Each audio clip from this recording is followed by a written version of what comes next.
All right, girls, let's go.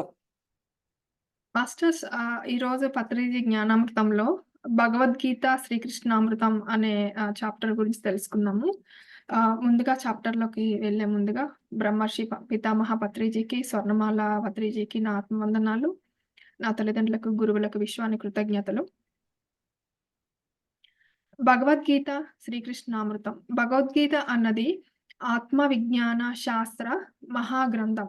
అందులో శ్రీకృష్ణ పరమాత్మ మనకు సత్యదర్శనం గురించి మరి ధర్మాచరణం గురించి విశేషంగా ప్రబోధిస్తారు. కురుక్షేత్ర యుద్ధరంగంలో అర్జునుడు గాంధీవాన్ని కింద పడవేసి యుద్ధరంగం నుంచి పలాయనం చిత్తగించాలని చూసినట్లు ఒక్కోసారి మనం కూడా అజ్ఞానంతోనూ పామరత్వంతోనూ కర్తవ్యాల నుంచి తప్పించుకో చూస్తుంటాం. అప్పుడు భగవద్గీత మనకు సత్యాన్ని బోధించి మనతో ధర్మాన్ని ఆచరింపజేసి క్రింద పడిన గాంధీవాన్ని మళ్ళీ అర్జునుడిచే సంధింపజేయించినట్లు మనల్ని కూడా కర్తవ్య పరాయణలను చేస్తుంది. భగవద్గీతకు జేజేలు. వేదవ్యాసుల వారికి సహస్ర కోటి ప్రణామాలు. వేదవ్యాసుల వారు 4 వేదాల సారాన్ని మరి ఉపనిషత్తుల సారాన్ని చక్కగా క్రోడీకరించి పంచమ వేదంగా మనకు మహాభారతాన్ని అందించారు. మాస్టర్స్ ఇక్కడ పత్రిజీ గారు 4 వేదాల సారము, ఉపనిషత్తుల సారము అంతా మహాభారతంలో ఉందని చెప్తున్నారు. అందుకే మహాభారతానికి పంచమ వేదం అనే పేరు వచ్చిందని చెప్తున్నారు. ఓకే.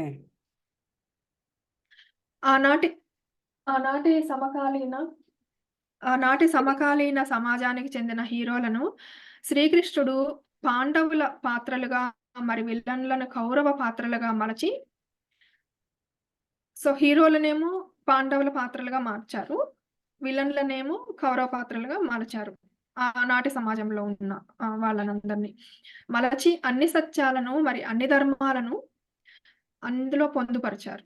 అనేక ఉపమానాలతో అతి రమణీయమైన మహాభారత కావ్యాన్ని మనకు అందించాడు. భగవద్గీతలో 2 చోట్ల శ్రీకృష్ణుడు పండితుడు అన్న పదాన్ని ఉపయోగించారు కనుక పండితుడు అనేవాడు ఎవరో తెలుసుకుందాం. విద్యా వినయ సంపన్నే బ్రాహ్మణే గవిహస్తిని శునిచైవ శ్వపాకే చ పండితాః సమదర్శనః.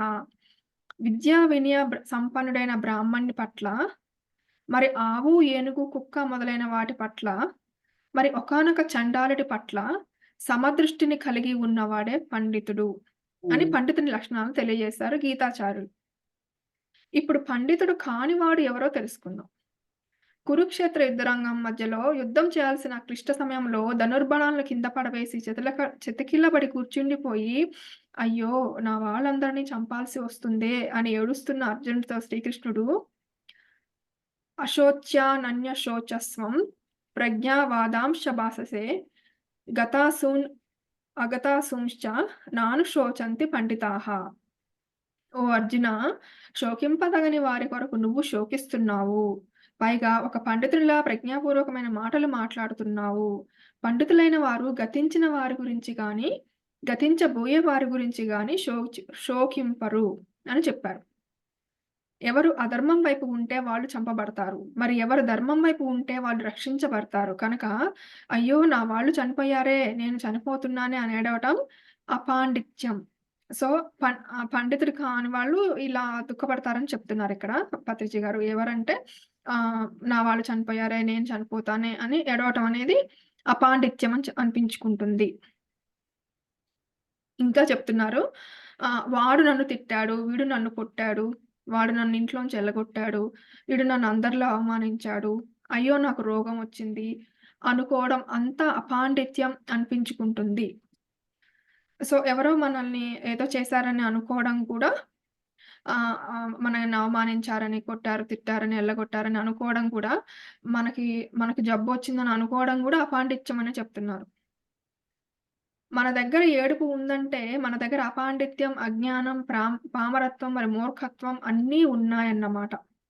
సో మనం ఏడుస్తున్నామంటే మనలో ఇంకా అజ్ఞానం ఉందని తెలుసుకోవాలని చెప్తున్నారండి ఇక్కడ. మనం ఇంకా కాయగానే పచ్చిగా ఉన్నాము, మరి పండు కాలేదు అని అనుకోవాలి అలా ఏడుస్తున్నాము అంటే మనం.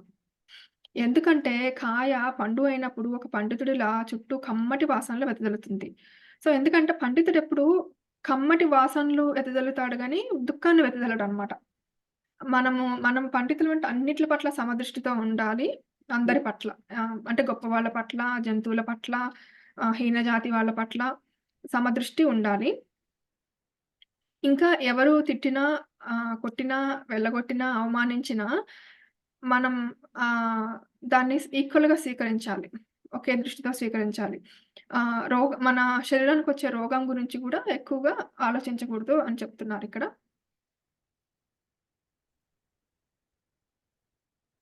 ఎందుకంటే కాయ పండు అయినప్పుడు ఒక పండితుడిలా చుట్టూ కమ్మటి వాసనలు వెదజల్లుతుంది. ధ్యానం చేయకముందు అందరూ పచ్చికాయలు.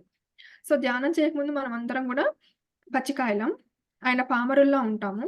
ధ్యానం చేసి తమ ఆత్మశక్తి స్వరూపాన్ని గుర్తించుకున్నవాడు యోగిలా మారి పండితుడవుతాడు. సో, మన ఆత్మశక్తి మనం గుర్తించుకున్నప్పుడు, మనం యోగిలా మారి పండితులమవుతామని చెప్తున్నారిక్కడ. తపస్విభ్యోధికో యోగి జ్ఞానిభ్యోऽపి మతోధికః. కర్మిభ్యశ్చాధికో యోగి తస్మాద్యోగి భవ అర్జున. ఒకానొక యోగి తాపసుల కంటే శ్రేష్ఠుడు, శాస్త్ర జ్ఞానుల కంటే శ్రేష్ఠుడు, సకామ కర్మలను ఆచరించేవాడి కంటే కూడా శ్రేష్ఠుడని భావించబడుతుంది. కనుక అర్జున నువ్వు యోగివిక అన్నాడు యోగీశ్వరుడైన శ్రీకృష్ణుడు. సో, యోగి అందరికంటే గొప్పవాడని చెప్తున్నారండి ఇక్కడ. తపస్సు చేసే వాళ్ళకంటే, శాస్త్రజ్ఞానుల కంటే, సకామ కర్మలు ఆచరించే వాళ్ళ కంటే యోగే శ్రేష్ఠుడు అని చెప్తున్నారిక్కడ. శ్రీకృష్ణుడు చెప్పారని పత్రిజీ గారు రాశారు ఇందులో. గోవర్ధన గిరిధారి అంటే ధ్యానయోగ సాధకుడు లేదా గోవులు అంటే ఇంద్రియాలు. గోవులు అంటే ఇంద్రియాలు. మామూలు కంటికి కనిపించేదే జ్ఞానం అనుకునే గోకులంలో అంటే గోకులంలో ఏమనుకునేవాళ్ళంటే కంటికేది కనిపిస్తుందో అదే జ్ఞానం అనుకునేవాళ్ళు. కానీ అందులో ఒకటిగా పుట్టిన ధ్యాన యోగీశ్వరుడైన శ్రీకృష్ణుడు గోపాలకుడిలా వాళ్ళ ఇంద్రియాలను పాలన చేశారు. అంటే వాళ్ళందరి ఇంద్రియాలని తను పాలన చేశారు. వర్ధనం చేశారనమాట. తన అతీంద్రియ శక్తితో చిటికన వేలిపై గోవర్ధనగిరి ఎత్తినంత సులభంగా వాళ్ళ సమస్యలకు సమాధానాలు ఇచ్చేవాడు. అంటే ధ్యాన యోగ సాధన అన్నది మన ఇంద్రియాలని వర్ధనం చేసి మనల్ని అతీంద్రియాలుగా పరిమార్చి వేస్తుంది. సో, మనం కూడా ధ్యానం యోగ సాధన చేసినప్పుడు కృష్ణుడికున్న శక్తి మనం గూడా మనకు కూడా వస్తుంది. అతీంద్రియ శక్తి మనకు కూడా వస్తుంది అని చెప్తున్నారండి ఇక్కడ. కృష్ణుడు గోవర్ధనగిరిని ఎత్తటం దాన్ని ఈ ధ్యాన యోగ సాధన ద్వారా మనం గూడా ఇంద్రియాలని వర్ధనం చేసి అతీంద్రియులుగా మార్చుకోవచ్చు అని చెప్తున్నారు. ఇక్కడ మనం ఇక్కడ వినపడే వాటితో పాటు ఎక్కడో గొప్ప గొప్ప హాస్టల్ మాస్టర్స్ ఇచ్చే జ్ఞానపూర్వకమైన సందేశాలను వినవచ్చు. సో, అతీంద్రియ శక్తి వస్తే ఏమవుతుందంటే, మనం ఇక్కడున్న సౌండ్స్‌నే కాదు, హాస్టల్ మాస్టర్స్ ఇచ్చే జ్ఞానపూర్వకమైన సందేశాలను గూడా వినవచ్చు. ఇక్కడ కనపడే వాటితో పాటు ఎక్కడో అందమైన లోకాల్లోని సుందర దృశ్యాలు కూడా చూడవచ్చు. సో, హాస్టల్ వరల్డ్స్‌లో ఉన్న బ్యూటిఫుల్ ప్లేసెస్ కూడా మనం చూడవచ్చు. ఇక్కడ వాసనలతో పాటు ఏవేవో జన్మల వాసనలు కూడా పసిగట్టవచ్చు. సో, మనము ఇక్కడ ఉన్న మామూలు స్మెల్స్‌తో పాటు మన ప్రీవియస్ జన్మలో మనకున్న వాసనలు గూడా మనకేవే సంస్కారాలున్నాయో అవి గూడా మనం గుర్తుపట్టవచ్చు అంటున్నారు. మరి ఇక్కడ ఉన్న గురువులతో పాటు ఏవేవో లోకాల్లో ఉన్న గురువులతో సంపర్కం పొందవచ్చు. అంటే ఈ ఫిజికల్ వరల్డ్‌లో ఉన్న గురువులతోనే గాకుండా హాస్టల్ వరల్డ్‌లో ఉన్న గురువులతో గూడా మనము ఆహ్, మనం చూడవచ్చు వాళ్ళని అని చెప్తున్నారు. ఎప్పుడు అంటే మనం ధ్యానం చేసి అతీంద్రియ శక్తులు తెచ్చుకున్నప్పుడు. యోగీశ్వరుడమైనప్పుడు, యోగివైనప్పుడు మనం. ఇలా తన ఇంద్రియాలతో తాను స్వయంగా పట్టును కలిగి ఉన్న ఒకానొక యోగి తన ఆత్మశక్తితో, ఆత్మజ్ఞానంతో అందరినీ సేదతీరుస్తూ గోవర్ధనుడిలా వర్ధిల్లుతుంటాడు. సో, మనకున్న ఆత్మశక్తితో, ఆత్మజ్ఞానంతో మనం వేరే వాళ్ళకి సేద తీరుస్తూ గోవర్ధనులా వర్ధిల్లుతాడు అని చెప్తున్నారు. యత్ర యోగేశ్వరః కృష్ణ యత్ర పార్థో ధనుర్ధరః తత్ర శ్రీర్విజయో భూతిః ధ్రువా నీతిర్మతిర్మమ. యోగేశ్వరుడైన శ్రీకృష్ణుడు మరి ధనుర్ధారి అయిన అర్జునుడు ఉండే చోట సకల సంపదలు, సర్వ విజయాలు, సకల భోగాలు మరి సుస్థిరమైన నీతి కొలువుదీరి ఉంటాయి అని తన నిశ్చితాభిప్రాయాన్ని తెలియజేశాడు సంజయుడు. ఒకవైపు ప్రాపంచ కర్మలు చేస్తూనే అర్జునుడు లాంటి మనం అంటే నరులం. సో, అర్జునుడు నరుడు గదా! కృష్ణుడు నారాయణుడు. సో, ఇక్కడేమంటున్నారంటే అర్జునుడు ఎట్లా ప్రాపంచిక కర్మలు చేస్తూనే ధ్యానం చేసి ఆత్మ యొక్క విశ్వరూపాన్ని దర్శించుకున్నాడో, మనం గూడా అలానే చేయాలి అని చెప్తున్నారండి ఇక్కడ పత్రిజీ. ఒకవైపు ప్రాపంచిక కర్మలు చేస్తూనే అర్జునుడు లాంటి మనం అంటే నరులం. ఇంకొక వైపు ధ్యానం చేసి మన ఆత్మ యొక్క విశ్వరూపాన్ని దర్శించుకొని ఆ రకంగా జీవించాలి. అప్పుడు మన జీవిత రథానికి పూర్ణాత్మ పూర్ణాత్మే ఇక్కడ నారాయణుడు అంటున్నారు. ఆహ్, సో, మన జీవిత రథానికి పూర్ణాత్మైన నారాయణుడు రథసారథిలా సో, ఎట్లా అయితే అర్జునుడికి రథసారథిలా కృష్ణుడు ఉన్నాడో, మనం గూడా ధ్యానం జేసినప్పుడు, మన ఆత్మ యొక్క విశ్వరూపాన్ని దర్శించుకున్నప్పుడు, మన పూర్ణాత్మే మన జీవితానికి రథసారథి వహిస్తుంది అని చెప్తున్నారు. రథసారథుల సారథ్యం వహిస్తూ ప్రాపంచిక కురుక్షేత్రం. సో, ఇది ఈ ప్రాపంచిక జీవితాన్ని ఒక కురుక్షేత్రం అంటున్నారు. హుహు. ప్రాపంచిక కురుక్షేత్రంలో మనకు విజయాన్ని ప్రాప్తింపజేస్తారు. అమ ప్రాప్తింపచేసి మనల్ని కూడా నారాయణులా అంటే తనంతటి పూర్ణాత్మలా మార్చేస్తాడు.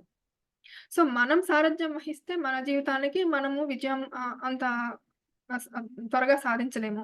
అలా కాకుండా మనం ధ్యానం చేసి మన జీవితాన్ని మన పూర్ణాత్మని సారథ్యం చేయమంటే అప్పుడు మనము చివరికి మనం పూర్ణాత్మ లాగానే అయిపోతామని చెప్తున్నారండి ఇక్కడ. మళ్ళీ చెప్పండి ఒకసారి. అది లాస్ట్ సెంటెన్స్. మన జీవిత రథానికి పూర్ణాత్మ అయిన నారాయణుడు రథసారథిలా సారథ్యం వహిస్తూ ప్రాపంచిక కురుక్షేత్రంలో మనకి విజయాన్ని ప్రాప్తింపజేసి, మనల్ని కూడా నారాయణుడిలా అంటే తనంతటి పూర్ణాత్మలా హ్మ్. మార్చేస్తాడు. రైట్. Got you. సో, మనం కూడా మన చదువుతున్న పూర్ణాత్మలో కూడా బుక్‌లో కూడా ఇది మనకు అదే అదే కదా! We have to connect to our కాన్షియస్‌నెస్‌ని మనం ఎక్స్‌పాండ్ చేసుకుంటూ హ్మ్. పూర్ణాత్మతో మనం కనెక్ట్ అవుతూ ఉండాలి. సో, ఎప్పుడైతే హ్మ్. పూర్ణాత్మతో మనం కనెక్ట్ అవుతూ ఉంటామో మెల్లమెల్లగా పూర్ణాత్మ యొక్క లక్షణాలు మనం ఒకటి సంతరించుకుంటూ ఉంటాం. దట్ ఈస్ హ్మ్. ద సాధన మనం చెయ్యాలి ఇక్కడి నుంచి. హ్మ్. So, yeah! That is the thing. Very good. Yeah! ఇక్కడ ఇంకా అనాలిసిస్ ఏం చెప్పారంటే అండి, మన ప్రాపంచిక జీవితం ఒక కురుక్షేత్రం అయితే, హ్మ్. దాంట్లో మనం విజయం సాధించి మళ్ళీ పూర్ణాత్మలా కావాలంటే, మన జీవితం యొక్క సారథ్యం పూర్ణాత్మకు అప్పజెప్పాలని చెప్తున్నారు. అంతే మరింక. బావుంది. హ్మ్. అంతే గదా! ఎందుకంటే పూర్ణాత్మ నుంచే కదా మన అంశాత్మలుగా వచ్చాం. దానికే తెలుసు అసలు హ్మ్. మన కార్మిక స్ట్రక్చర్ అనేది పూర్తిగా. మళ్ళీ ఇక్కడికొచ్చాక ఆ సరికొత్త పూర్ణాత్మ అంటే మనమనమాట. ఎవరైతే పూర్ణాత్మలా మారారో వాళ్ళు హ్మ్. సూర్యకిరణాల్లా వేల కొద్దీ తన అంశాత్మలను ఈ భూమి మీదకి పంపించి, వారికి సందేశాలు అందిస్తూ, వారి ద్వారా తను సృష్టి రచన విన్యాసంలో పాలు పంచుకుంటూ ఉంటుంది. హ్మ్. సో, సూర్యకిరణాలు ఎలా అయితే భూమి మీదకొస్తాయో, అలానే పూర్ణాత్మ యొక్క సందేశాలు గూడా అంశాత్మలకి అందిస్తూ అందుకుంటుంది, ఉంటాం. హ్మ్. పంపిస్తుందని చెప్తున్నారండి ఇక్కడ. యాహ్! ద ఓన్లీ థింగ్ మనం కనెక్షన్ ఏర్పాటు చేసుకోవాలి. హుహు. ఇదంతా జరగాలంటే, ముందు నరుడిలా పుట్టిన అంశాత్మలో నారాయణుడు లాంటి పూర్ణాత్మను తెలుసుకోవాలనే జిజ్ఞాస మొదలు కావాలి. సో, ముందు జిజ్ఞాస మొదలు కావాలి. యాహ్! ఆ తర్వాత అందుకు తపన చెందాలి. అదెప్పుడు పొందుతాము అనే తపన చెందాలంటున్నారు. ఆ యాహ్! తర్వాత మరి విశేషంగా సాధన చెయ్యాలి. యాహ్! సాధన చేయాలి. సో, జిజ్ఞాస, తపన, సాధన 3 చేస్తేనే మనం అదంతా జరుగుతుందని చెప్తున్నారిక్కడ. యాహ్! మనుష్యానాం సహస్రేషు కశ్చిద్యతతి సిద్ధయే యతతమాపపి సిద్ధానాం కశ్చిన్మాం వేత్తి తత్వతః. వేల కొద్ది మనుష్యుల్లో ఎవడో ఒకడు మాత్రమే తనను గురించి తాను తెలుసుకోవడానికి ప్రయత్నిస్తాడు. అలా ప్రయత్నించిన వారిలో కూడా ఒకానొకడు మాత్రమే తన యథార్థ స్వరూపాన్ని తెలుసుకుంటాడు అని చెప్పారు భగవాన్ శ్రీకృష్ణుల వారు. సో, అలా తెలుసుకోవాలని ప్రయత్నించే వాళ్ళు కొద్దిమందే ఉంటారు. మళ్ళీ వాళ్ళల్లో ఆహ్, ఆ తపస్సు చేసి ఆ సాధన చేసి పొందేవాళ్ళు చాలా కొద్దిమంది ఉంటారని చెప్తున్నారు. హ్మ్. సర్వధర్మాన్ పరిత్యజ మామేకం శరణం వ్రజ. అహం త్వాం సర్వపాపేభ్యో మోక్షయిష్యామి మా శుచః. సర్వధర్మాలను అంటే సమస్త కర్మలను తాత్కాలికంగా పరిత్యజించి, నీలో నువ్వు స్వీయ శరణ భావనతో ఉండు. అంటే సెల్ఫ్ సరెండర్‌లో ఉండాలని చెప్తున్నారు. అప్పుడు అన్ని పాపాల నుంచి నిన్ను నువ్వే విముక్తి చెందించుకుంటావు. సో, ఏమిటి అప్పుడు మళ్ళీ మనకి పాపం చదవండది? అనేది అంటదు. ఎలా విముక్తి చెందించుకోమంటున్నారు? స్వీయ శరణు అంటున్నారండి. కింద ఎక్స్‌ప్లెయిన్ చేస్తారేమో చూద్దాం. స్వీయ శరణం. ఓకే. స్వీయ శరణం. నిన్ను నువ్వే విముక్తి చెందించుకుంటావు అని అభయం ఇచ్చాడు శ్రీకృష్ణుడు. అంటే ఆయన నాకు అన్నాడు అందులో. హ్మ్. ఇక్కడ పత్రిజీ గారేమో నీకు నీవే అని చెప్తున్నారు. హ్మ్. ఇక్కడ మాం అంటే మనమేమనుకుంటాము శ్రీకృష్ణుడికి అనుకుంటాం గదా! అవును. ఆ! అనే యాక్చువల్‌గా భగవద్గీత అంతా తన గురించి చెప్పుకుంటున్నాడు అనుకుంటాం. అది అనుకుంటాం. కాదు. తాను అంటే ఆత్మ. అంటే మనమే. పూర్ణాత్మ అని చెప్తున్నారిక్కడ పూర్ణాత్మ. పత్రిజీ. ఆ! ఎవ్రీబడీ. నేను అంటే అంశాత్మ, అహం ఆ! అంటే పూర్ణాత్మ. మాం రైట్. అంటే అంశాత్మ, అహం అంటే పూర్ణాత్మ యాహ్! అని గుర్తించి మన సకల ఇంద్రియ ధర్మాలను, కుటుంబ ధర్మాలను ఒకింత పక్కన పెట్టి ధ్యాన అభ్యాసం చెయ్యాలి. కళ్ళు 2 మూసుకొని మన అంతరంగంలోకి ప్రవేశించి మన స్వీయ ఆత్మను అంటే మాం. సో, మన సోల్‌ని అంటున్నారండి. మన సోల్‌కి మనం శరణభావంతో ఉండాలి. హ్మ్. అది. ఆత్మను మాంను శరణు వేడాలి. అప్పుడు మన పూర్ణాత్మ అంటే మన అహం. మనం గత అనేకానేక జన్మలుగా కూడబెట్టుకున్న అనేకానేక పాపకర్మల నుంచి మనల్ని విముక్తుల్ని చేస్తుంది.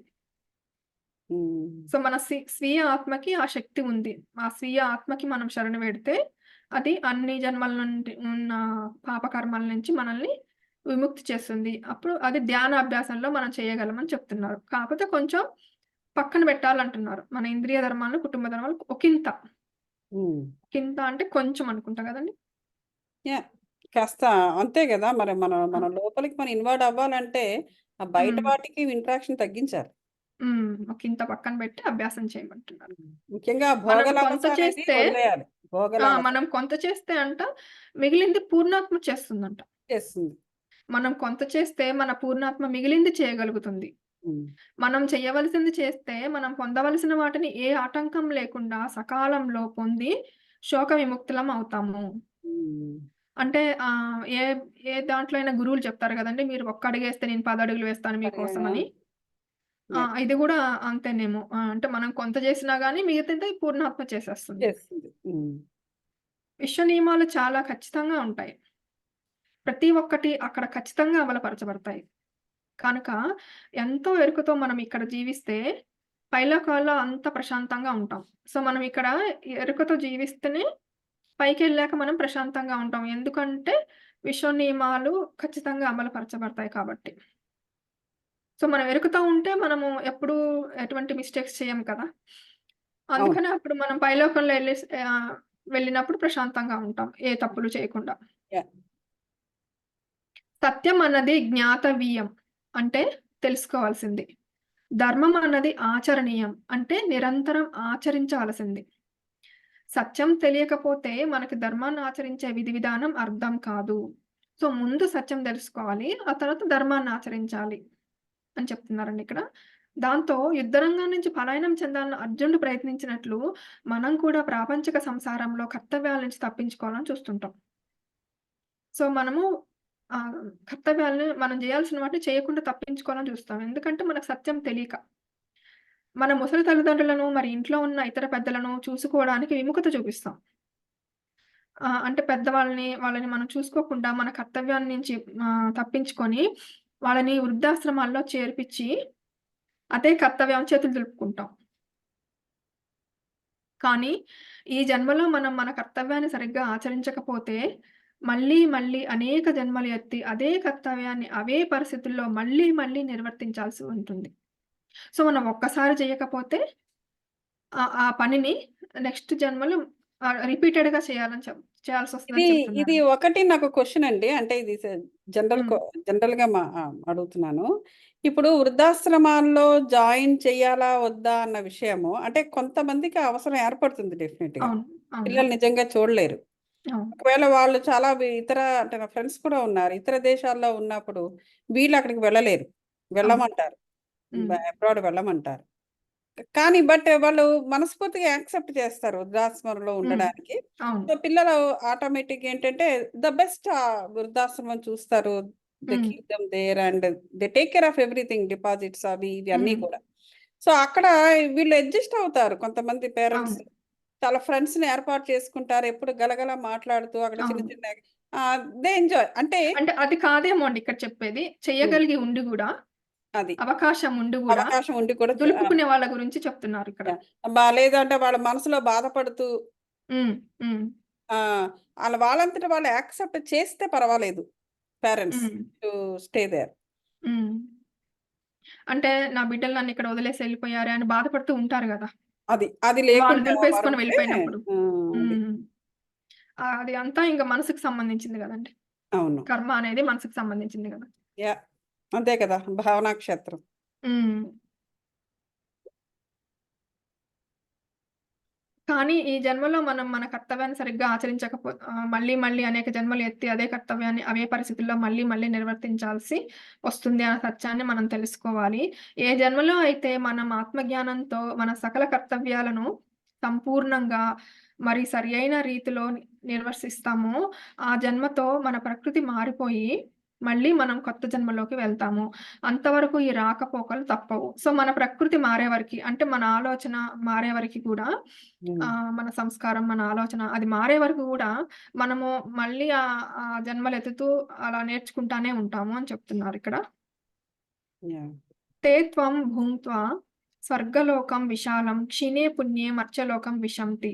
ఏవం త్రయీ ధర్మ మనుప్రపన్న గతాగతం కామకామా లభంతే. ఆ విశాలమైన స్వర్గలోకంలో గల భోగాలను అనుభవించిన తర్వాత పుణ్యం అయిపోగానే నువ్వు మళ్ళీ మర్త్యలోకంలోకి ప్రవేశిస్తావు.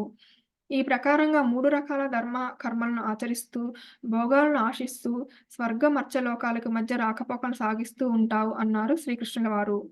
పుణ్యం పెరగగానే స్వర్గలోకానికి, మరి పుణ్యం క్షీణించగానే మర్త్యలోకానికి తిరుగుతూ మనలో ఉన్న కామం అన్నది అకామం అయ్యేంత వరకు మనం రాకపోకలను సాధిస్తాం. అంటే మనలో అసలు ఇంకే కోరిక లేకుండా ఉండేంత వరకి వస్తూ పోతూ ఉంటామని చెప్తున్నారు. మత్స్యలోకమా? మర్త్య అంటే భూలోకం అండి. మత్స్య. ఓకే. మర్త్యలోకం. ఆ!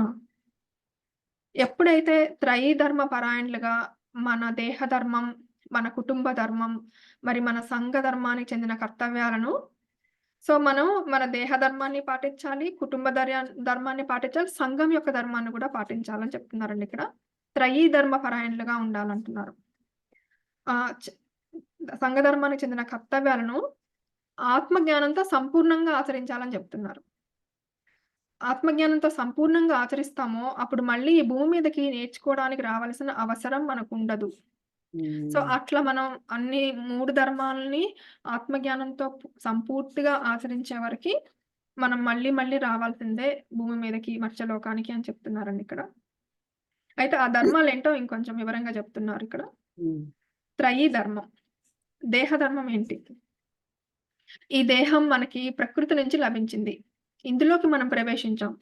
కనుక దీనిని జాగ్రత్తగా చూసుకోవడం మన ధర్మం. అశాస్త్రీయమైన తిండితో, అశాస్త్రీయమైన ఆలోచనతో, మరి అశాస్త్రీయమైన కర్మాచరణలతో దాన్ని పాడు చేసుకోకూడదు.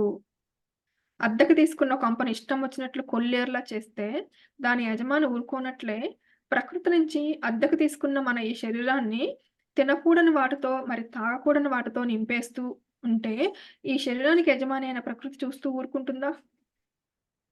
నా ఇంటికి నీవు ఎలా వచ్చావో నువ్వు నాకు అలాగే అప్పచెప్పకపోతే నీ మీద దావా వేస్తాను అని ఇంటి యజమాని బెదిరించినట్లు ప్రకృతి కూడా క్యాన్సర్ రూపంలోనూ, డయాబెటిస్ రూపంలోనూ, లివర్ సిరోసిస్ రూపంలోనూ మన మీద దావా ఏస్తుంది. అవును.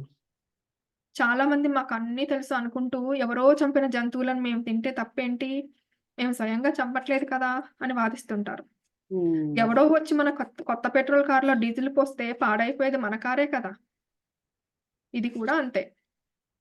సో, మన కారులో మనం డీజిల్ పోసుకోం గదా! పెట్రోలే పోసుకుంటాం గదా! ఉమ్, అలా ఇప్పుడు ఎవరో వచ్చి పోసారు గదా! అని మనం వాడేసుకోం గదా కార్‌ని. అలాగే శరీరం గూడా ఎవరో చంపారు గదా! అని మనం తినగూడదు. మాంసాహారాన్ని అని చెప్తున్నారండి ఇక్కడ. ఉమ్. అలా తింటే ఏమవుతదంటే ఈ ఈ క్యాన్సర్ గాని, డయాబెటిస్ గాని ఈ జబ్బులు మనకొస్తాయి.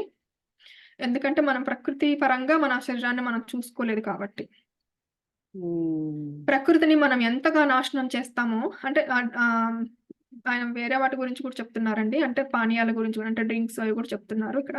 అవును. మాంసాహారమే కాదు. ఉమ్. తినేది తినేది, తాగేది 2 కూడా ప్రకృతి సహజమైనదే ఇవ్వాలంటున్నారు. చాలా మంది అంటారు బీర్ అనేది నేచురలే కదా, అంటే it's brewing, we are brewing from barley అంటారండి. అవును. అవును. అంటారు. అంటే మళ్ళీ ఆహ్, ఇప్పుడు బాలింతలకి కొంచెం మెడిసిన్‌లాగా కూడా ఇచ్చేవాళ్ళు గదండీ పాత రోజుల్లో. అవును. ఏం కాదు. కాఫీ గూడా ఏం గాదు. అన్నీ మంచివే అని చెప్తారు. అది ఎంతవరకి అంటే కొంచెం తీసుకోవచ్చేమో కాఫీ లాంటివి. అది. కానీ అదైనా మనకి ఏది లిమిట్ లేకుండా చేయకూడదు గదా! యాహ్! యాహ్! కాఫీ కూడా యాక్చువల్‌గా ఈషా వాళ్ళకు కాఫీ కూడా నిషిద్ధం యాక్చువల్‌గా. హ్మ్. కాఫీ, టీ కూడాను. But okay. One time. Yeah! మన ప్రకృతిని మనం ఎంతగా నాశనం చేస్తామో అంతగా అది మనకు శిక్ష వేస్తుంది. కనుక నాగరికత ముసుగులు శరీర ధర్మానికి విరుద్ధంగా ప్రవర్తించకుండా చేయవలసిన ధ్యానం చేసి విశ్వశక్తితో శరీరాన్ని వజ్రకాయంగా మార్చుకోవాలి. సో, ఇవన్నీ చేయకుండా మనము నాగరికత ఇది కల్చరు అని మనం శరీరానికి ఎటువంటి హాని చేయకుండా మనము ఆ శరీరంని యూజ్ చేసుకొని ధ్యానం జేసి విశ్వశక్తి తెచ్చుకొని ఆ శరీరాన్ని మనము వజ్రకాయంలా మార్చుకోవాలని చెప్తున్నారండి. హ్మ్. కుటుంబ ధర్మం. కుటుంబ ధర్మం ఏంటో చెప్తున్నారు నెక్స్టు. కుటుంబ ధర్మం ఒక తల్లిగా, ఒక తండ్రిగా, ఒక కొడుగ్గా, ఒక కూతురుగా, ఒక అన్నగా, ఒక తమ్ముడుగా ఇలా మనం కుటుంబంలో ఏ పాత్రలో ఉంటే ఆ పాత్రకు తగ్గట్లు సమయస్ఫూర్తితో వ్యవహరిస్తూ, మన ఇతర కుటుంబ సభ్యుల పట్ల విద్యుక్త ధర్మాన్ని నెరవేర్చాలి. సో, అంటే ఒక కుటుంబంలో నువ్వు ఎలా ఉంటే బంధాలకన్నిటికి మనం ఏం చేయాలో అది సమయస్ఫూర్తితో చేయాలంటున్నారు. వ్యవహరిస్తూ ఆహ్, మన విద్యుక్త ధర్మం ఏంటో అది మాత్రం మనం నెరవేర్చాలి. అంటే అవతల వాళ్ళు ఎలా అయినా మనకు సంబంధం లేదు. సంబంధం లేదు. మన పని మనం సంబంధం చేసుకుంటూ లేదు. వెళ్ళిపోవాలి. హ్మ్. నీకు ఏం చేస్తారు వాళ్ళనేది నీకు సంబంధం లేదు. నువ్వు ఏది చెయ్యాలో విద్యుక్త ధర్మం. విద్యుక్త ధర్మం అంటే మనం ఏం చెయ్యాలో అది చెయ్యాలి. సంఘ ధర్మం. మనకు ఉన్న దాంట్లో కొంత వాడుకొని మిగతాది సంఘంలోని ఇతర సభ్యులతో పంచుకోవాలి. ప్రకృతి పరంగా సంఘ నిర్వహణ కోసం విధించబడిన కట్టుబాట్లను గౌరవించాలి. అంటే సొసైటీలో కొన్ని రూల్స్ ఉంటాయి గదండీ! అంటే స్పీడ్‌గా వెళ్ళగూడదు కారు, లేకపోతే కొన్ని పాలిసీస్ ఉంటాయి గవర్నమెంట్‌లో. అవన్నీ కూడా పాటించాలి. ఒక సంఘంలో ఉన్నప్పుడు మనము ఇది నేను పాటిచ్చను అని అనుకోకూడదనమాట. ఒక ఎగ్జాంపుల్ సత్యసాయిబాబా గారు ఒక ఆశ్రమం కట్టేటప్పుడు హ్మ్. ఆహ్, వాళ్ళకి లైసెన్స్ రాదనమాట. అంటే ఇంకా అప్లై చేయలేదు. హ్మ్. తనేం చెప్తారంటే, ఎంత టైమైనా పర్వాలేదు. ఒక మనిషి, ఒక సంఘంలో ఉన్న మనిషి ఎలా అయితే మనం మంచి పని చేస్తున్నా గాని, అక్కడ వాటర్‌కి బాగా ఇబ్బంది పడుతుంటారు. వాళ్ళు హ్మ్. వాటర్ ప్రాజెక్ట్ చేస్తున్నారనమాట. వాళ్ళు మంచి చేస్తున్నా గాని, ఆ గవర్నమెంట్ పాలిసీస్ ప్రకారమే చేయాలని కరెక్ట్‌గా చెప్తారు వాళ్ళకి. హ్మ్. అంటే మనం కూడా ఏది చేసినా గాని గవర్నమెంట్ పాలిసీస్ ఆ సంఘంలో మనకున్న ధర్మాన్ని బట్టే చేయాలి. చేయాలి. అది. మున్సిపాలిటీ కూడా. రాగద్వేషాలకి అతీతంగా వ్యవహరిస్తూ, హ్మ్. సంఘంలో ఒక సభ్యుడిగా సంఘం పట్ల మన ఆధ్యాత్మిక మరి ప్రాపంచిక ధర్మాలను నెరవేర్చాలి. సో, రాగద్వేషాలకి అతీతంగా ఉండాలి. వీళ్ళంటే నాకిష్టము, వాళ్ళంటే నాకిష్టం లేదు. వీళ్ళతో ఇలా ఉంటాను, అలా ఉంటాను అని అనకూడదంటున్నారండి. హ్మ్. నా గురువుగారైన శ్రీ సదానంద యోగి గారు నాకు ఏది కావాలని కోరకు. కోరకుండా నీ దగ్గరికి వచ్చిన దాన్ని తిరస్కరించకు.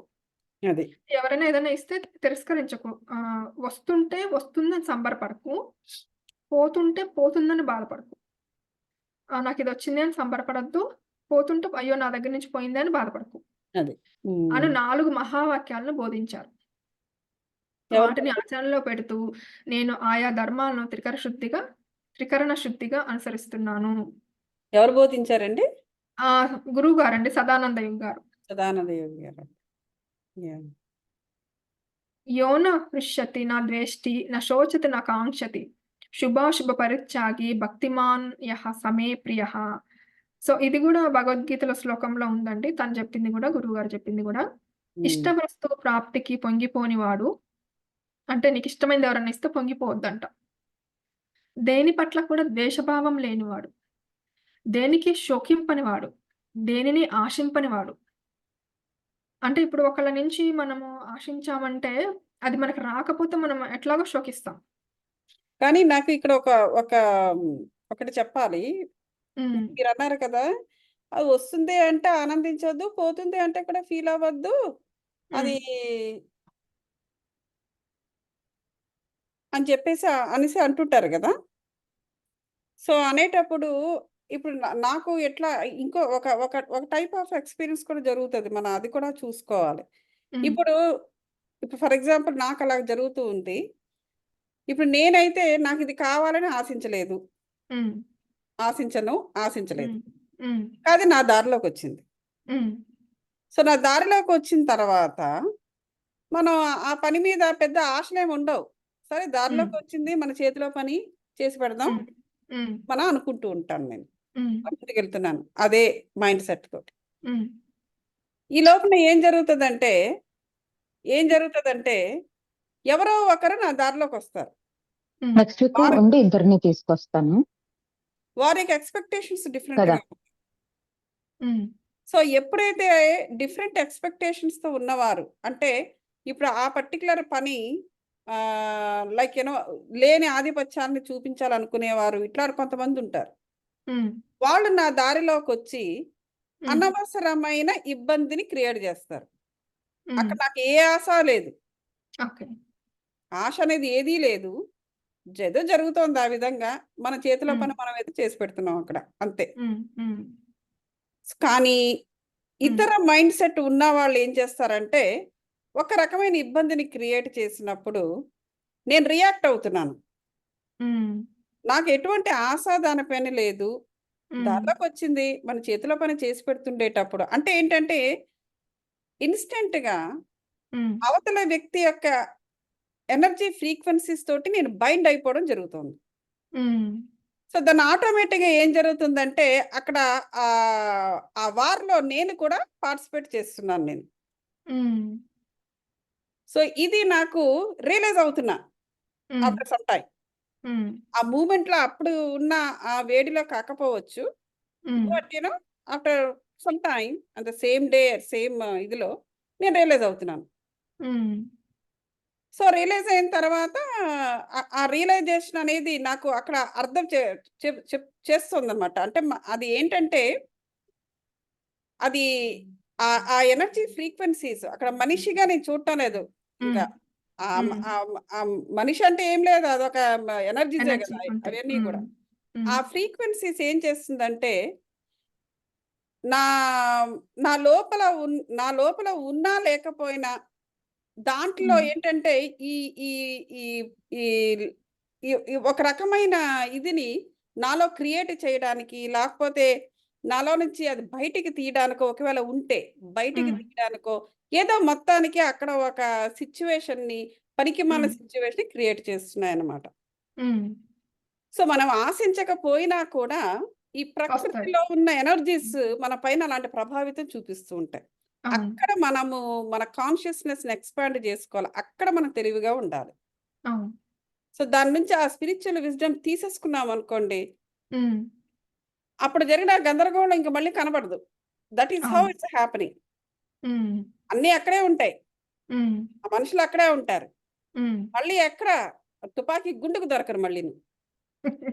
ఆ! నిన్నంతా ఇంత హంగామా అయింది అనుకుంటాము. హ్మ్. అలా హ్మ్. అన్నమాట. సో, ఇది అవును. జరుగుతూ ఉంటుంది. మనకి ఓకే. ఎటువంటి ఆశ లేకపోయినప్పటికీ, ఆ హ్మ్. సిట్యుయేషను మనం ఏంటంటే, అంటే మొదట్లో తెలిసేది కాదు. That was I was in that mood for days together something like that. హ్మ్. ఇలాగున్నారు, అలాగున్నారు అనుకోవడము, ఇట్లా బ్లేమింగ్ హ్మ్. హ్మ్. సిస్టమ్ అనే దాంట్లో ఒకప్పుడు అలా ఉండడం అనేది జరిగింది. తర్వాత హ్మ్. తర్వాత ఆటోమేటిక్‌గా మర్చిపోవడము, దాన్ని అగైన్ నార్మల్‌గా మాట్లాడుకోవడము, నార్మల్‌గా ఉండడము. హ్మ్. సో, అలా. కానీ ఇప్పుడు ఏంటంటే, ఈ విధంగా నా మైండ్ సెట్ హ్మ్. మారిపోవడంతోటి హ్మ్. సో, ఎందుకిది దీంట్లో నుంచి నేనేమి ఆ విజ్డమ్‌ని తీసేసుకుంటే, హ్మ్. ఇంక మళ్ళీ దారిలోకి రావన్నమాట. జస్ట్ అవును. ఎంత కామ్ అంటే జస్ట్ డెడ్ హ్మ్. సైలెన్స్ లాగా అయిపోతుంది ఆ వాతావరణం అంతా కూడా. హ్మ్. హ్మ్. కొంచెం అంటే వివరంగా మనకేదైనా చెప్పరా డిస్టర్బెన్స్ అండి? వచ్చినప్పుడు అక్కడ ఏం తీసుకోవాలో అది మనం తీసుకోలేదని అర్థమండి? ఇంక అంతే అలాగే ఉండొచ్చు. ఇంత మునుపు హ్మ్. బ్లేమింగ్ సిస్టమ్‌లో అంటే మరి ప్రాపంచికంగా ఉండేటప్పుడు వి డోంట్ నో కదా! యూ హ్మ్. డిడ్, ఐ డిడ్ ఇట్ ఇట్లా అనుకుంటాం. హ్మ్. హ్మ్.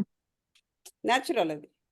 కానీ ఇక్కడికొచ్చిన తర్వాత ఏంటంటే, మనము దాని నుంచి కూడా అంటే ఇట్లాగా అనవసరంగా ఈ ఈ ఇబ్బందిని నేను ఇన్వైట్ చేయట్లా. నాకిష్టం లేదు ఆ విధంగా. హ్మ్. But still that is happening. So, హ్మ్. అంటే అందు నుంచి అంటే యాహ్! చెప్పండి.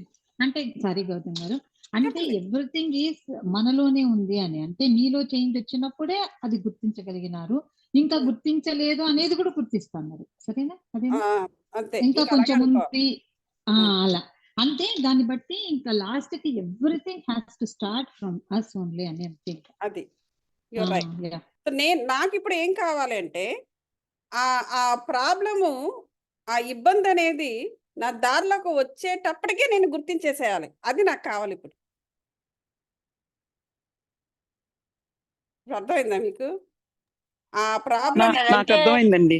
ఆ ఆ, ఇబ్బంది అనేది దానిలోకి వచ్చి దానిపైన నేను ఆ, కాస్త ఇదయ్యి ఆ తర్వాత నేను దెన్ నేను రియలైజ్ అయ్యి ఇది దాని నుంచి ఒక విజ్డమ్ తీసుకుని ఇట్లా స్టెప్స్ వెళ్ళే బదులు వెళుతున్నాను ప్రస్తుతము. నాకు ఇప్పుడు ఏం కావాలంటే అదిలా వస్తూనే నాకు అర్థమైపోవాలి. అర్థమైంది. కానీ you have to pass that tunnel అంతే. ఆ టనల్ లో మీరు పాస్ అయిన తర్వాతనే దెన్ దట్ కమ్స్ అదే అనిపిస్తుంది. అదే అదే యా అది యా అలా వస్తూనే తెలుస్తుందా లేదా?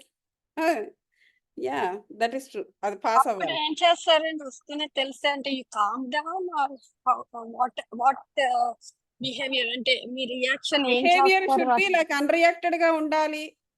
అది. జస్ట్ మీది అబ్జర్వ్ ఏంటంటే చేస్తా ఉండాలి అన్‌రియాక్టెడ్ గా అసలు. ఉండాలి. ఇప్పుడు నా ఇబ్బంది వచ్చినప్పుడు నేను రియాక్ట్ అయ్యాను కదా! అంటే సాక్షి భావంగా విట్నెస్ గా ఉండాలంటే అక్కడ. అది అన్‌రియాక్ట్‌గా ఉంటే అంటే ఏంటి నాకు అప్పటికే నేను అలా ఇలా అది వచ్చిన వెంటనే నేను రియలైజ్ అయిపోతే నేను అన్‌రియాక్ట్‌గా ఉంటాను కదా! అప్పుడు అంత మిగతా అంత టైం కూడా నేను పెట్టాల్సిన అవసరం ఉండదు కదా! అనేటువంటి భావన. అంటే ఒకవేళ అంటే ఊరినే చెప్తున్నాను గౌతమి గారు. చెప్పండి. నేను అనుకుంటాం అది లోపల ఎక్కడో మీకు దాని మీద లేదు కోరిక. 100% లేదు. కానీ ఈ శరీరం ఇది జన్మలది వస్తుంది కదండి. ఎన్నో జన్మలది వస్తుంది. ఎక్కడో పూర్వపు వాసనలుండి చూడంగానే కావాలని కొంచెం ఒక 1% ఎంతో టెంప్ట్ అవుతున్నారు. ఎవరో వచ్చి మళ్ళీ అడ్డం తగులుతున్నారు. అదేదన్నా ఉందేమో. మీరు 99% అది. అంటే మీకు అసలు లేదు దాని మీద. అవును. కానీ అసలు లేదు. ఫస్ట్ ఆఫ్ ఆల్ లేదు మీకు. కానీ అది మీ దారిలోకి వచ్చేటప్పుడు కొంచెం టెంప్ట్ అవుతున్నారు కొద్దిగా. అది. అది అంటే అక్కడ కొద్దిగా పాత జన్మలదో ఎక్కడిదో ఎప్పుడో కొంచెం వాసన ఉంది కొంచెం. అది ఎవరైనా వచ్చినప్పుడు మళ్ళీ ఇరిటేటింగ్ గా అనిపిస్తుంది. కొంచెం ఓవర్ మీరు రియాక్ట్ అవుతున్నారు. రెస్పాండ్ కాకుండా. అది అయ్యి ఉంటుంది. నాకు అనిపించింది. అంతే అదే అయ్యి ఉండొచ్చు. సో ఇప్పుడు ఇప్పుడు నాదేంటంటే అది వస్తూనే నాకు తెలిసిపోవాలి. So I should be unreacted. నేను ఇంక అందులో ఇండల్జ్ అవ్వకుండా ఉండాలి. అంటే సో అది కోరుకుంటూ చూద్దాము. కాన్షియస్‌నెస్‌ని ఎక్స్‌పాండ్ చేస్తూ ఉండేటప్పుడు మనకు అది అవుతుందేమో. కరెక్టే మీరు. అది జరుగుతూ ఉంటది ఆటోమేటిక్‌గా. The only thing is should be able to aware of it అంతే. అవేర్ ఆఫ్ ఇట్ అంతే. అవేర్‌నెస్‌తో ఉంటే ఏం జరుగుతుందో మనం మెల్లమెల్లగా అర్థం చేసుకుంటూ ఉంటాం. అవునండి. థాంక్స్ అండి sharing your experience. Thank you. So మనకి ఆపుదామా? ఆపుతామండి. ఇది కంప్లీట్ చేయనా అండి ఇంతవరకి? ఇంకా ఈ ఉందా? పారాగ్రాఫ్ వరకి. ఓకే. ఇష్టవస్తు ప్రాప్తికి పొంగిపోనివాడు, దేని పట్ల కూడా ద్వేషభావం లేనివాడు, దేనికి శోకింపనివాడు, దేనిని ఆశింపనివాడు, శుభాశుభ కర్మలను త్యజించినవాడు అయిన భక్తుడు నాకు ప్రియుడు అని ఒక ఆత్మజ్ఞాని యొక్క లక్షణాలను తెలియజేశారు శ్రీకృష్ణుల వారు. అలా ఏది ఉన్నా, ఏది ఊడినా బాధపడకుండా, దేని పట్ల కూడా ద్వేషం లేకుండా, దేనికి శోకించకుండా, ప్రకృతి మనకు అందించిన వాటిని ఉన్నది ఉన్నట్లుగా స్వీకరించి ముందుకు సాగుతూ మనం స్వర్గలోకానికి, మత్స్యలోకానికి మధ్య రాకపోకలు చేస్తాం. ఇలా వస్తూ పోతూ ఉండే క్రమంలో క్షీణించిన మన శరీరాన్ని చినిగిన బట్టను విసిరివేసినట్లు వదిలివేస్తూ, మళ్ళీ కొత్త బట్టను ధరించినట్లు కొత్త జన్మలో కొత్త శరీరాన్ని ధరిస్తూ ఉంటాము. నెక్స్ట్ సెషన్‌లో మిగతాది కంటిన్యూ చేసుకుందాం మాస్టర్స్. షూర్ అండి. యాహ్! హలో అండి. నాది ఇక్కడ చెప్పండి. ఒక డౌట్. మణిగారు మీరు ఇందాక అదే కృష్ణుడు ఇట్లా చెప్పినాడని అన్నారు గదా! అదే అవునండి. అంటే మన పట్ల ఎవరన్నా తప్పుగా ప్రవర్తించినా అది తప్పుగా అని తీసుకోకూడదు, దూషించకూడదు సంథింగ్ అలా. ఆ టైప్‌లో అవునండి. చెప్పారు కదా! అవును. మరి అర్జునుడికి ఎందుకు యుద్ధం చేయమని ఎంకరేజ్ చేస్తున్నట్టు? మరి వాళ్ళని క్షమించేయొచ్చు గదా! వాళ్ళు అవమానిచ్చినా?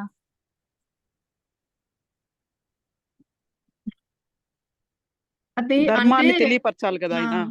అది ఆ! ధర్మం. ఇప్పుడు వాళ్ళ అధర్మం కదండి అంతప్పుడు. కనీసం ఆఖరికి రాజ్యం వాళ్ళది ఇవ్వకపోయినా 5 ఊళ్ళైనా ఇమ్మనమని అడిగారు. ఎంత అవును. అధర్మంగా వెళ్ళారు ఇప్పుడు. మరి ఆ అధర్మాన్ని మనం తను గనుక యుద్ధం చేయలేదనుకోండి, ఇప్పుడు అసలు ధర్మం అధర్మం అనేది మనకి ఇప్పటికి యా మానవాళికి యుద్ధం తెలిసేదే కాదు. జరిగింది కరెక్టే. నేను కూడా అది ఒప్పుకుంటా అండి. కానీ ఇట్లా చెప్తేనే అది కన్‌ఫ్యూజ్ అవుతుందన్నమాట. నేను ఇప్పుడు యాక్చువల్‌గా ఎట్లా? మహాభారత్ చూస్తున్నా. అందులో ఆ! అది అంటే ఇట్లా అంటారు గదా! క్షమించాలి. అంతగా మనసుకు తీసుకోకూడదు. బాడీ అంటే ఇక్కడ శాశ్వతం వార్ కాదు. అంటే నేను అనుకోవడం అంటే తను చెప్తున్నారు గదా! మనలో ఉన్న క్వాలిటీస్. మనలో ఉన్న గుడ్ క్వాలిటీ నాకు అర్థమైందయితే. గౌతమి గారు కరెక్ట్ చేయండి నేను రాంగ్ చెప్తే. మనలో ఉన్న గుడ్ క్వాలిటీస్, బ్యాడ్ క్వాలిటీస్ ఉన్నప్పుడు మనం ఎప్పుడైనా సరే ఆ బ్యాడ్ క్వాలిటీని ఓవర్‌కమ్ చేయాలి గదా! అవును. బ్యాడ్ సంస్కారాలన్నా అట్లా హ్మ్. వాళ్ళు ఇప్పుడు అభిమన్యుడు హీరో క్వాలిటీ అనుకోండి. అదర్ పర్సన్ నెగెటివ్ క్వాలిటీ అనుకోండి. అంటే మనిషి హీరో క్వాలిటీ మీద అంటే అగైనెస్ట్ అంటే మన జ్ఞానంతో తొలగించుకున్నాడని అర్థం అనుకోవచ్చు గదా! చంపటం అని ఎందుకు అనుకోవాలక్కడ ఫిజికల్‌గా? అదర్ థింగ్ నేను యాడ్ చేయొచ్చండి దీనికి. యాహ్! ప్లీజ్ గో హెడ్ అండి. చేయండి. సబిత గారు. అంటే నాకు ఏమనిపిస్తుందంటే సేమ్ చూడండి, ఎప్పుడైనా సరే అధర్మం ఉన్నప్పుడు ఒక ధర్మం అనే వాళ్ళు they come and they destroy that. అది చేయకపోతే ఎప్పుడు అధర్మమే ఉంటది. ఇంకా ఎప్పుడు ధర్మం అదే అనేది గెలుస్తది. ఉండదు లోకంలో. నేనిది ఒప్పుకుంటా అండి. నేను అదే అంటున్నా. అంటే ఇప్పుడు ఫర్ ఎగ్జాంపుల్ మెడిటేషన్‌లో కూడా మరి అలానే చెప్తారు గదా! అంటే ఎవరన్నా మన పట్ల ఏమన్నా బ్యాడ్‌గా బిహేవ్ చేసినా, ఏమన్నా చేసినా మనము రివెంజ్‌కెళ్ళరాదు. ఫర్ ఎగ్జాంపుల్ జీసస్‌ని తీసుకోండి. అంతగా హింసించి చంపిరి. ఆయన ఎదురు తిరిగినా క్షమించు అని అంటున్నాడు ఇంకా. ఎదురు తిరగడం దూరం అయింది. ఇగ వాళ్ళ నాన్న అడుగుతాడన్నమాట. వాళ్ళని క్షమించు. వాళ్ళు తెలియక చేస్తున్నారు ఇదంతా. అదే నాకు ఎక్కువ కన్‌ఫ్యూజన్ అన్నమాట. అదొకటి. ఇంకోటి ఇప్పుడు భీష్ముడినే తీసుకోండి. పాపం ఆయన మాటిచ్చాడు కాబట్టి ఆహ్, ఆయనది అంతగా ఏం తప్పు లేదు. ఆయన తప్పేంటంటే అంటే అంత అన్యాయం జరుగుతున్నా తను మాటిచ్చాడు కాబట్టి అక్కడ ద్రౌపది కోసం ఆయన మాట్లాడలేకపోయినాడు. అదింత దానికి అంటే అతనికి ఎంత పెద్ద శిక్ష పడింది. అన్ని యారోస్ బాడీకి గుచ్చుకొని ఎన్ని రోజులు దానిపైన అట్లనే అంటే పడుకొని అలా కాదు మేడం. దాన్ని బట్టి మీకేమర్థమైంది? కాదండి. ఇప్పుడు మనం చేసే కర్మ అనేది ఎట్లా ఉండాలంటే, అది కేవలము అది ఒక వ్యక్తి కోసం చేయకూడదండి. భీష్ముడు చేసినది చాలా పెద్ద తప్పు. అందుకే అతనికి అంత పెద్ద శిక్ష పడింది. అంత మహావరాలున్నా. అతను కేవలం ఒక వ్యక్తి కోసం చేశాడు. నువ్వొక వ్యవస్థ కోసం చేయాలి నువ్వు. నీకున్న శక్తి మామూలు శక్తి కాదు. మానవాతీతమైన శక్తులు కలవాడివి నువ్వు. పైగా నువ్వొక కరెక్టే. రాజు. అంటే అదింత దానికి అంత పెద్ద శిక్షనా అండి? శిక్షనే. మరి ఎందుకంటే దుర్యోధనుడు అతను వాళ్ళందరూ ఇంకా పెద్ద తప్పు చేశారే. లేదు. వాళ్ళు లేదు. లేదు. అంటే మీరు వాళ్ళు చేసిన తప్పులు వదిలేయండి. నేను భీష్ముడి గురించి మాట్లాడుతున్నాను. అది చాలా వ్యక్తిగతమైన శపథాలు చేశాడు. ఎవరో సత్యవతి యొక్క తండ్రి అనుకుందాం పోనీ. వారి యొక్క స్వార్థం కోసము రాజ్య పాలనకు తన బిడ్డలే అక్కడ రాజు కావాలి. ఆల్రెడీ ఒక ఇతను ఆల్రెడీ పట్టాభిషేకం ఏదో క్లోజ్ టు దట్ ఉన్నప్పటికీ కూడా వారి కోరిక సరైన కోరిక కాదు నెంబర్ 1. ఆ స్త్రీ మీద కేవలం కామవాంఛతోటి అతనేమో మంచం ఎక్కి సిక్కయిపోతే, తండ్రి మీద ప్రేమతోటి తన పైన ఎంత బాధ్యత ఉంది ఒక రాజుగా. ఆ బాధ్యతనంతా కూడా విడనాడి, ప్రజల్ని రాజ్యాన్ని కూడా విడనాడి, కేవలం ఒక వ్యక్తి కోసము, ఒక వ్యక్తి యొక్క అది స్త్రీపై కామ వాంఛ కోసము ఇతను అంత పెద్ద శపథం చేసి పెండ్లి చేసుకోకుండా ఉండిపోయాడు. రాజ్యానికి రాజు కాకుండా ఉండిపోయాడు. అసలు ఆయనే గనక రాజరికం చేసిన కురువంశమే ఉండేది కాదసలు. వీళ్ళందరూ ఎక్కడి నుంచొచ్చారు వీళ్ళు? ఆయన చెప్తాడు చూసారా 'దానవీర సూరకర్ణ'లోని ఎన్టీ రామారావు ఆ డైలాగు. ఏంటి కులము అని ఎందుకు ఏడుస్తున్నారని చెప్పేసి అవన్నీ కరెక్ట్ అది. అందులో ఏ ఒక్కడికి కూడా ఒక సరి అయిన అర్హత లేదు ఆ సింహాసనం ఎక్కడానికి. అర్హత ఉన్నవాడు ఒక భీష్ముడు మాత్రమే. తనని తాను అక్కడ కింద పరుచుకున్నాడు. అతను అక్కడ తన ఓన్ సోల్‌కి అక్కడ అతను అన్యాయం చేశాడు. సో, అందువల్ల అతను అర్హుడే ఆ శిక్షకు. అతను అటువంటి ఒక వ్యక్తి కోసం చేసిన ఒక ఇది వల్ల ఎంత పెద్ద ప్ర అరాచకాలు జరిగినవి. కురుక్షేత్రం కూడా జరిగిపోయింది ఆఖరికి. సో, మరి దీనంతటికి కారణము అతనొక్కడు తీసుకున్న ఒక ఆహ్, ఆహ్, నిర్ణయం. మరి ఇదంతా మరి అతనికి పాపం కాదా? అందుకే ఆ శిక్ష అనుభవించాడు అతను. ఆ శిక్ష అనుభవిస్తూ శరీరంతోనే అనుభవించేశాడు అతను. బికాజ్ అతని ఇచ్ఛామరణం ఉంది అతనికి. తనకి నచ్చినప్పుడు అతను చనిపోవచ్చు. ఇంకా శరీరము పోయిన తర్వాత ఇంకెక్కడెక్కడో రకరకాల తలాల్లోకి వెళ్ళి రకరకాల శిక్షలు అనుభవించే బదులు శరీరముతోనే తన కాన్షియస్గా ఉంటుండగానే ఆ శిక్షను అనుభవించి ఒకానొక టైంలో అతను వెళ్ళిపోవడం జరిగింది. అతని వల్లనే అసలు ఈ కురువంశం అనేది అభివృద్ధి అవ్వడానికి కారణం కూడా ఇదే. గాంధారి చేసిన పని మాత్రం ఏం బాగుంది? తోటి కోడల మీద అసూయతతోటి తన పిండాన్ని 100 ముక్కలు చేసింది ఆవిడ. అదంతా తాంత్రికం. అది మామూలుగా అయితే అలా జరగదు. అలా చేసుకోగలరా ఎవరైనా? సో వాటి కుండల్లో పొదిగింది జస్ట్ టు షో. ఇదంతా కూడా ఈగో. అది కాకపోతే ఏంటంటే అప్పుడు వచ్చిన వారందరూ కూడాను రేపొద్దున్న రాబోయే తరాలకు ఒక ప్రతీకగా నిలబడాల్సిన క్యారెక్టర్స్ అది, పురాణ పురుషులు వాళ్ళందరూ. సో అందుచేత వారికి ఆ పాత్రలు ఇవ్వబడింది. ఆ పాత్రలకు ఒక ఇది ఎందుకంటే అటువంటి వారే కానీ అంతకన్నా వర్స్ట్గా ఉండేవారు ఇంకా ముందు తరాల్లో ముందు యుగాల్లో రాబోతుంటారు. సో వాళ్లకు ఈ విధంగా ఉండకూడదని చెప్పడానికి కొన్ని పాత్రలు ఆ విధంగా సృష్టించబడ్డాయి. అందువల్ల అది మహాభారతం ఒక కావ్యం అయిందనమాట. ఎందుకంటే అది మనకు దాన్ని చూసి మనం తెలుసుకోవాలి, దాన్ని చూసి మనం నేర్చుకోవాలి. ఈ భగవద్గీత అనేది కూడా మహాభారతం నుంచి ఉద్భవించింది. ఎందుకంటే అందులో ఉన్న క్యారెక్టర్స్ అన్నీ కూడా విపరీతమైన క్యారెక్టర్సే ఉన్నాయి కాబట్టి అలా కాదు, ముందు యుగాల వాళ్ళు ఇలా బ్రతకాలి అని భగవద్గీత కూడా కురుక్షేత్రం నుంచే వచ్చింది. అదే భగవద్గీత ఆయన సత్యలోకంలో వచ్చి చెప్పేసి వెళ్ళిపోవచ్చుగా, అది కలయుగంలో వచ్చి చెప్పచ్చుగా, లేకపోతే త్రేతాయుగంలో రాముడి చేత చెప్పించచ్చుగా. నో, మహాభారతం నుంచి ఆ భగవద్గీత ఉద్భవించడం అనేది జరిగింది. ఎందుకంటే మహాభారతంలో ఉన్న క్యారెక్టర్స్ని మనం ఒక మోడల్గా తీసుకుని అలా దాని నుంచి జ్ఞానాన్ని, ఒక స్పిరిచువల్ విజ్డమ్ని మనం తీసుకోవాలి మహాభారతం నుంచి. ఏదో ఒక అన్నదమ్ముల కథలా చదివే కథ కాదది. ద్రౌపది యొక్క వస్త్రాపహరణం నుంచి మనం తెలుసుకోవాల్సిన కొన్ని ఎన్నో ముఖ్యాంశాలు ఉంటాయి. ద్రౌపది పాత్ర నుంచి, ఊర్మిళ కాదు ఇంకెవరు, గాంధారి పాత్ర నుంచి, కుంతి యొక్క పాత్ర నుంచి, ధృతరాష్ట్రుడు, ఎలాంటి ధృతరాష్ట్రుడు ఒక కేవలము శారీరకంగా మాత్రమే గుడ్డివాడు కాదు, మనసు కూడా గుడ్డిదే. ఎంత ప్రేమ అంటే కొడుకు మీద, వాడు ఎంత అరాచకం చేసినా కూడా దాన్ని కాదు అనలేనంత ప్రేమ. మరి అతను అంధుడు కాడా? మానసికంగా కూడా అతను అంధుడు. సో ఆ క్యారెక్టర్ నుంచి అలా ఉండకూడదని మనం తెలుసుకోవాలన్నమాట. అదే చూడండి, కావాలంటే తండ్రి పాత్రలన్నీ చూడండి. ఇప్పుడు గోదాదేవిని కూడా పెంచి పెద్ద చేశాడు వాళ్ళ తండ్రి. ఆ అమ్మాయి యొక్క గోల్ ఏ గోల్తో వచ్చిందో, స్పిరిచువల్ గోల్తో వచ్చిందో భూమి మీదకి, ఆ గోల్ని అర్థం చేసుకుని కూతురు గనక వెళ్ళిపోతే బాధే ఏ తండ్రికైనా సరే. ఆమె పెళ్ళయి వెళ్ళటంలా అవతారం చాలించేస్తుంది. ఇట్స్ ఈక్వలెంట్ టు మరణం. దానిని కూడా అతను సపోర్ట్ చేశాడు తండ్రి, ఆమె యొక్క గోల్ రీచ్ అవ్వడానికి. అలాంటి తండ్రి పాత్ర ఎలా ఉంది, ధృతరాష్ట్రుని యొక్క పాత్ర ఎలా ఉంది. ఇతను తండ్రే, ఇది ప్రేమే, అది ప్రేమే. ఈ ప్రేమ వల్ల దుర్యోధన నాశనం అయిపోయాడు. సో ఇట్లాంటి క్యారెక్టర్స్ అన్నీ కూడా మనం ఆ విధంగా అర్థం చేసుకుని వాటి నుంచి మనం ఒక ఎసెన్స్ తీసుకోవాలి.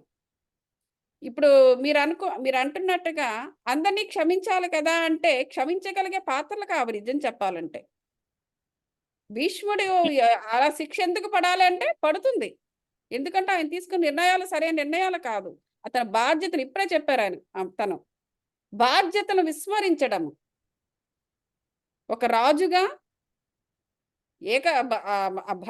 భరతావన్నీ తనకు చేయాల్సినవన్నీ మానేసి, ఆఫ్టర్ ఆల్ ఒక మనిషి, అది కూడా వాడు ఆఫ్టర్ ఆల్ ఒక వాంఛ ఒక స్త్రీ మీద. ఇప్పుడు ఆ స్త్రీ ఎటువంటి స్త్రీ, స్వార్థంతో ఉన్న ఫ్యామిలీ. అది ఆల్రెడీ ఒక రాజు అక్కడ రెడీగా ఉంటుండగా తనకి రేపు పుట్టబోయే పిల్లలు వాళ్ళకు పట్టం కడితేనే నేను వీడు చేసుకుంటానంటుంది. And at the same time ఇంకోటి ఏంటి, ఆ పుట్టిన పిల్లలు కూడా ఎలాగ పుట్టారు? కళ్ళు లేని ధృతరాష్ట్రుడు, పాండు రోగంతో ఉన్న పాండు రోగి అతను సత్యవతికి కాదండి. ఆ, సత్యవతికే వాళ్ళిద్దరు పుట్టేది. సత్యవతికే పుడతారు వాళ్ళు. విదురుడు ఎవరితో మరి? ధృతరాష్ట్రుడు పాండురాజు సత్యవతికి కాదండి. సత్యవతి కుమారులు బలహీనులుగా పుడతారు. పేర్లు గుర్తు రావట్లేదు.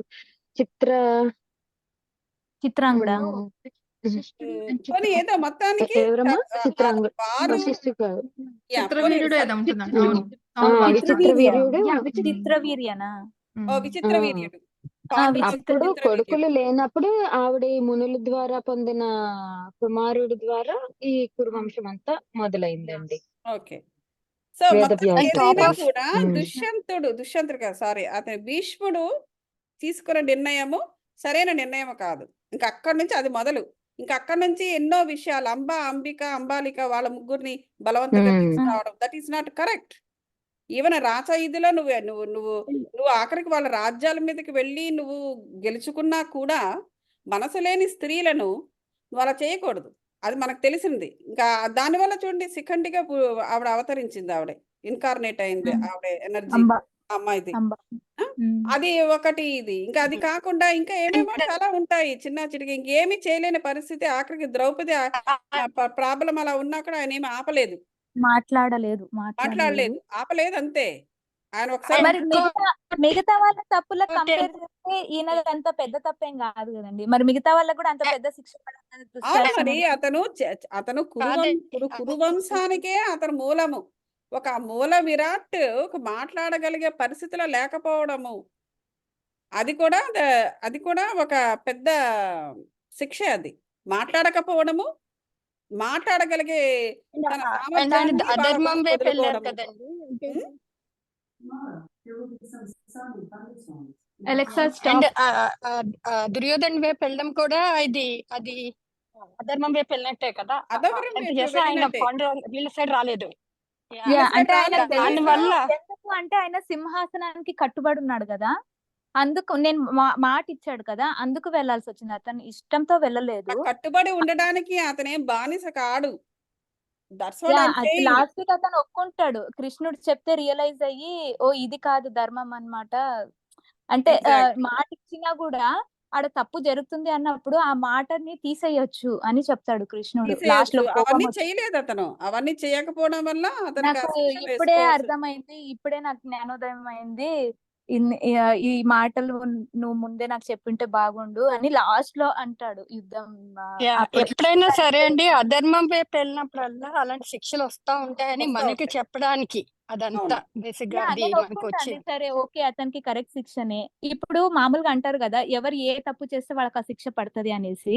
మరి కంపారిటివ్ ఇప్పుడు ఫర్ ఎగ్జాంపుల్ దుశ్శాసనుడు ఇట్లా జుట్టు పట్టుకొని లాక్కొని వస్తాడు ఆమెని, అతనికి ఇంకెంత పెద్ద శిక్ష పడాలి? ఇట్లా కూర్చుతే చచ్చిపోయా అంతే యుద్ధంలో. అంతేనా అతని అది శిక్ష? డిపెండ్స్ ఆన్ ఈ జన్మే కాదు కదండి. మనకి భీష్మ ఆయన ప్రీవియస్ జన్మలో అసలు ఎలా ఉంది, అక్కడి నుంచి కూడా వస్తాయి కదా కొన్ని కర్మలు. You never know. అంటే మనకి తెలిసింది ఇదే.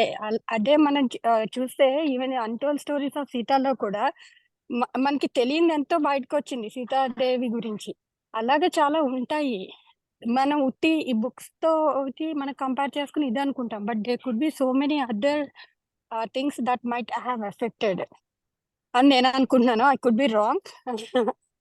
లేదు, ఉంటాయి. ఎందుకంటే ఇది ఒక స్టోరీ, అంటే ఇది ఇక్కడతో ఆ యుగంలోనే మొదలయ్యి ఆ యుగంలోనే ఎండ్ అయిపోయేది కాదు. ఆ క్యారెక్టర్స్ అనేవి కూడాను అవి పాత. Hi Bhavika. Okay. Same with రావణాసురుడు కూడా కదా. ఆయన ప్రీవియస్ జన్మల్లో ఏంటది ప్రహ్లాదుడు ఫాదర్ ఇవన్నీ ఎందుకు వచ్చింది? Because he did wrong in అదే వైకుంఠంలో తప్పు చేసిన వల్ల he has to get down with those karmas. అలా కూడా ఉంటాయి, విచ్ వి నెవర్ నో. కొన్ని అయితే కొన్ని మనకి never no. Hi Bhavika, you stay there. Okay. Okay, it's very good. Thank you so much. మళ్ళీ మనం thank you masters. Thank you అండి for giving me this opportunity. Thanks అండి. థ్యాంక్ యూ మణి, చాలా బాగా చెప్పారు. థ్యాంక్ యూ థ్యాంక్ అండి. You. Thank you Satya. Thank you అండి.